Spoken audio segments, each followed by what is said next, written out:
Te mana o te kupu, words have power.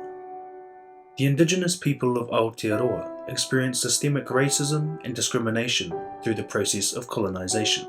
Today, racism and discrimination is still a common feature for whānau Māori who use alcohol and other drugs, impacting their health and well-being and limiting their ability to gain access to Māori pathways for better healthcare.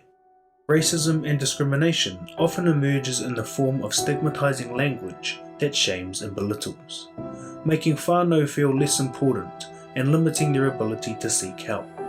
To rise above the devastating impacts of colonialism and achieve inclusive and equitable opportunities that honour te tiriti o Waitangi, we must stop using stigmatising language within Aotearoa. Māori should never be defined by race, alcohol or drug use, or any label given to them, including a diagnosis. When we apply labels, we dehumanise people. For example, calling someone an addict can make that person not want to seek help because they don't want to be labelled as an addict, or they believe being known as an addict will result in a different standard of care. Person-centred language acknowledges someone as a person before describing their personal attributes or health conditions. Reconsider how you think about your whānau and use language that focuses on them, rather than their alcohol and other drug use.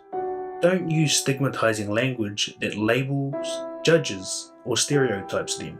For example, instead of calling or referring to someone as a druggie, say, person who uses drugs. Whānau Māori who use or have used alcohol and other drugs may refer to themselves and their life experiences with stigmatising language, but that is their choice. It does not give us permission to do the same. If you continue to use stigmatising language within Aotearoa, you continue to accept the injustices of colonisation, and we must continue to fight against colonisation in all its forms. Now is the time to start using the right language to help improve the way whānau Māori who use alcohol and other drugs receive care, and to strengthen Māori health solutions that help reduce alcohol and other drug harms. Stigmatising language and racism ends with all of us.